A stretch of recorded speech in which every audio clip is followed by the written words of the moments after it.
के युवा कथाओं में कोई श्रद्धा नहीं रखते, इसलिए आजकल का युवा भगवान में श्रद्धा नहीं रखता। कथाओं में श्रद्धा नहीं है तो ईश्वर में श्रद्धा कैसे होगी?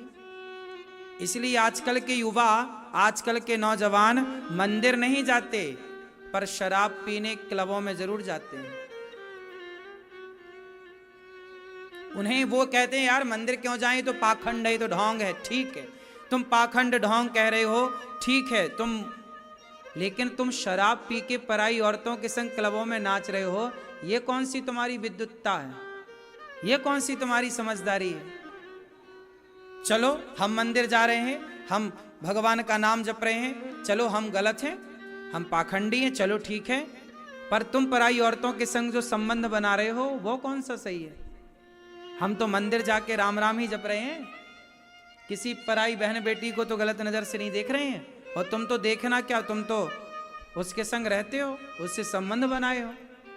तो आज का युवा देखिए इस तरह की दलील मारता है। तुम ज्यादा पूजा पाठ करोगे ना, तुम्हारे बच्चे कहेंगे मैया तुम क्या माँ, तुम पाखंड कर रही हो, पूजा करती रहती हो, तो तुम ढोंग कर रही हो।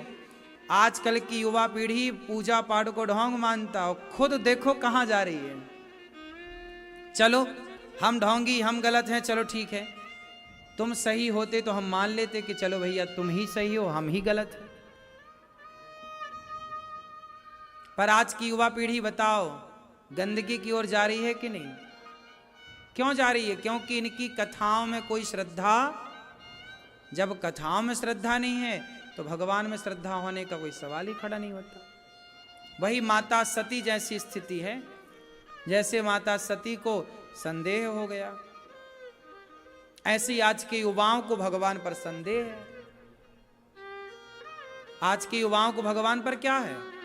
अरे भगवान है तो दिखाई काहे नहीं पड़ता? अरे माँ, बच्चा बोलता माँ तुम दिन भर भगवान भगवान जपती हो, क्या भगवान है तो दिखते क्यों नहीं? अरे हम काम ना करें तो भगवान खाने को थोड़ी दे देगा। ऐसे ही लोग कहते हैं आजकल, भगवान खाने को थोड़ी देगा। लोग कहते हैं ना, आजकल की युवा पीढ़ी क्या बोलती, भगवान खाने को थोड़ी देगा, काम तो करना ही पड़ेगा। उन बच्चों से क्रॉस क्वेश्चन करना, बच्चों से बोलना बेटा जब तुम अपनी माँ के पेट में थे तब तुम्हारा बाप खाने को देता था? 9 महीने तुम थे ना माँ के पेट में, तब कौन तुम्हारा बाप पहुंचाता था थाली? क्यों 9 महीने आप जब पेट में थे कौन खाना देता था? बोलो हैं? 9 महीने जब आप पेट में थे कौन खाने को देता था? भगवान। ये बच्चे अभी सत्संग में आए हैं ना, तो इनकी जवानी सही आएगी यदि सत्संग से इस उम्र से जुड़े रहे तो। जो आज की युवा पीढ़ी है, इनके माँ बाप ने ध्यान नहीं दिया, बचपन में कभी सत्संग में ले नहीं गए, कथाएं सुनाई नहीं, तो कुछ शून्य हो गया। गलती केवल बच्चों की है नहीं, माँ बाप की भी बहुत सारी गलतियां। समय नहीं निकालते माँ बाप के, चलो बच्चों को 1 घंटा कथा सुनाएं। संडे की छुट्टी हुई तो पार्कों में चले जाते हैं आप लोग घूमने, मॉल में चले जाते हैं घूमने। अरे मॉलों में क्या मिलेगा? मॉलों में शराब बिक रही है, सिगरेट बिक रही है, गुटखा बिक रहा है।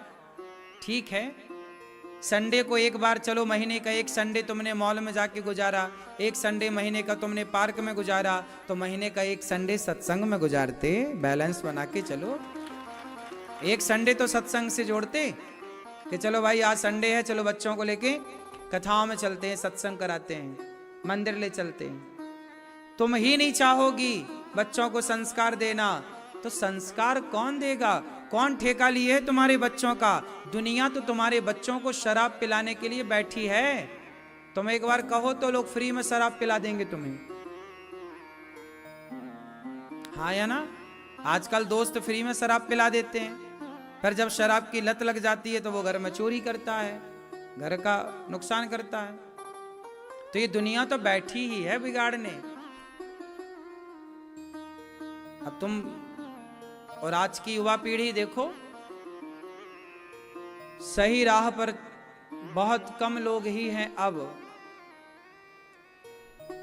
इसलिए आप लोगों से हम निवेदन कर रहे हैं कि अपने बच्चों पर थोड़ा सा ध्यान रखो। माता सती जिस राह पर चल पड़ी हैं वो रास्ता गलत है। माता सती गलत राह पर चल पड़ी, राम पर संदेह किया, परीक्षा लेने गई, फेल हो गई। राम जी ने पहचान लिया कि आप तो पार्वती सीता नहीं माता सती हो। राम जी ने अपना दर्शन कराया, जहां देखे माता सती को वहां राम का दर्शन हुआ। सती पहचान गई कि ये भगवान है। शंकर जी के पास गई, शंकर जी ने कहा हो गई परीक्षा? कछु न परीक्षा लीन गोसाई। झूठ कह दिया माता सती ने कि हमने कोई परीक्षा नहीं ली।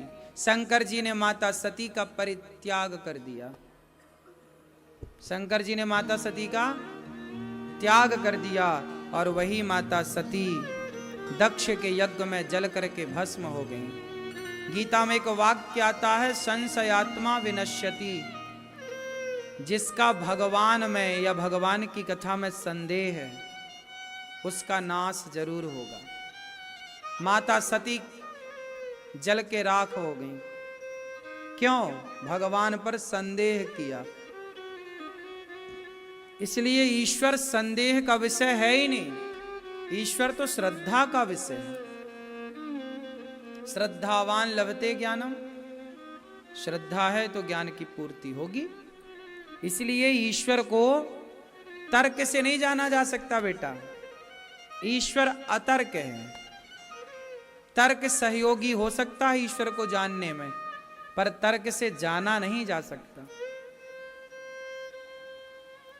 अब सवाल खड़ा है कि भगवान है तो दिखाई क्यों नहीं पड़ते? ये तर्क है। भगवान है तो दिखते क्यों नहीं? ये तर्क है। अब बताओ क्यों मैया भगवान है तो दिखते काहे नहीं? चश्मा वाली मैया बताओ मेरी मां, काहे नहीं दिखते भगवान? नहीं दिखते इसका मतलब नहीं है भगवान हैं, तो काहे नहीं दिखते? आप बताओ मैया, लाल मैया, भगवान दिखते काहे नहीं है? मैया आप बता, पीली मैया, दिखते काहे नहीं भगवान? हाँ, भगवान दिखते, ये प्रश्न ही गलत है। लोग कहते ना कि भगवान क्यों नहीं दिखते, ये प्रश्न ही गलत है, ये प्रश्न ही गलत है। भगवान दिखते हैं, देखने की शक्ति नहीं है हमारे भीतर। अच्छा बताओ, ये संस्कृत लिखी है, आपके हाथ में यदि ये पुस्तक हम दें और आपसे कहें कि संस्कृत जो लिखी है इसको पढ़ो, तो जिनको संस्कृत आती है वो तो पढ़ लेंगे, जिनको नहीं आती क्या वो पढ़ पाएंगे? बोलो, नहीं पढ़ पाए ना आप, लेकिन आपको दिख तो रहा है ना। पढ़ इसलिए नहीं पाए क्योंकि वो पढ़ना आपको आता नहीं है, वो भाषा आपको आती नहीं है, लेकिन देख तो पा रहे हो ना। उसी तरह जैसे आप देख तो पा रहे हो पर समझ नहीं पा रहे हो कि लिखा क्या है, उसी प्रकार हम भी ईश्वर को देख तो पा रहे हैं कण कण में, लेकिन समझ नहीं पा रहे हैं कि भगवान है कहां भाई। जैसे भाषा आपके सामने उर्दू भाषा है या मलयालम है या पारसी है या तमिल है। अब तमिल का अखबार आपको दिया जाए तो क्या आप लोग तमिल का अखबार पढ़ लोगे? बोलो, आपको पढ़ना तो नहीं आएगा लेकिन उसमें लिखा तो है ना। आप इनकार नहीं कर सकते, लिखा तो है पर हमको पढ़ना नहीं आ। अच्छा, हमको पढ़ना भले ना आए पर दिख तो रहा है कि कुछ लिखा है। क्या लिखा है ये नहीं समझ में आ रहा, लेकिन लिखा है। उसी तरह तमिल के अखबार को पढ़ने के लिए तमिल की भाषा सीखनी पड़ेगी तो आप समझ पाएंगे क्या लिखा है। उसी प्रकार जैसे अखबार में लिखा तो सब है, हमको भाषा नहीं आती, उसी तरह भगवान तो कण कण में लिखा है, भक्ति की भाषा आती ही नहीं है हमको। तमिल की भाषा आए तो तमिल का अखबार पढ़ें, इंग्लिश की भाषा आए तो इंग्लिश का अखबार पढ़ें, संस्कृत की भाषा आए तो संस्कृत का अखबार पढ़ें। उसी तरह भक्ति की भाषा आए तो भगवान को पढ़ा जा सकता है। भगवान को वही तो पढ़ सकता है जो भक्ति की भाषा जानता है। जो भक्ति की भाषा जानते ही नहीं है बेटा, वो भगवान को कैसे पढ़ेगा? भगवान तो लिखा है, ये संसार एक अखबार है और इस अखबार में ईश्वर लिखा है। कण कण में व्यापकता है, हरि व्यापक सर्वत्र समाना। लेकिन देख नहीं पाए। क्यों नहीं देख पाए? हमको आता नहीं है देखना। तो भगवान नहीं दिखते, ये सवाल गलत है।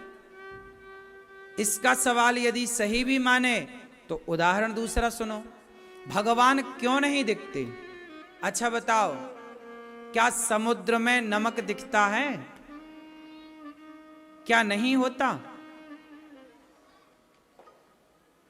समुद्र की प्रत्येक बूंद में नमक की व्यापकता है, नमक समाया है। क्या दिखाई पड़ रहा है? नहीं। जैसे समुद्र की बूंद में नमक तो है, दिखता नहीं है, उसी प्रकार कण कण में भगवान तो है पर दिखते नहीं है। अच्छा, समुद्र में नमक है, कब पता लगता है? बोलो। हाँ, समुद्र में नमक है, कब पता लगा? क्यों? समुद्र का पानी खारा है, यह आपको कब पता लगा? बताओ। हैं? जब कोई समुद्र के पानी को अपनी जिह्वा पर लगाएगा, कहां लगाएगा? जैसे ही अपने मुंह पे रखेगा उसे पता लग जाएगा कि खारा है। अच्छा, मुंह पे रखे बिना क्या पता लग रहा है? देखने से। क्या देखने से दिख रहा है? देखने से तो समुद्र का पानी बड़ा शुद्ध दिखता है, बड़ा कंचन पवित्र। बोलो हाँ। लेकिन जैसे ही जिह्वा पर रखा तो क्या पता लगा कि इसमें क्या है? नमक है। जैसे समुद्र के पानी को जिह्वा पर लगाने से पता लगा कि नमक है, उसी तरह जब भगवान का नाम जिह्वा पर आएगा और श्रद्धा से नाम जप होगा तो पता लगेगा कि कण कण में भगवान है। जैसे समुद्र की बूंद में नमक है, कब पता लगा? जब चखा।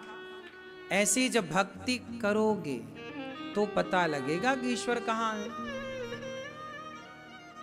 जो नहीं दिखता, जरूरी नहीं है कि ना दिखने वाली चीज ना हो। नमक नहीं दिखता समुद्र की बूंद में, पर है। खुशबू नजर नहीं आती गुलाब में, पर है।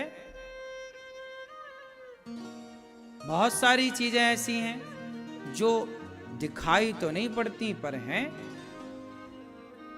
तो ये थोड़ी मान लिया जाए कि नहीं दिख रहा है तो नहीं है। वाह, है।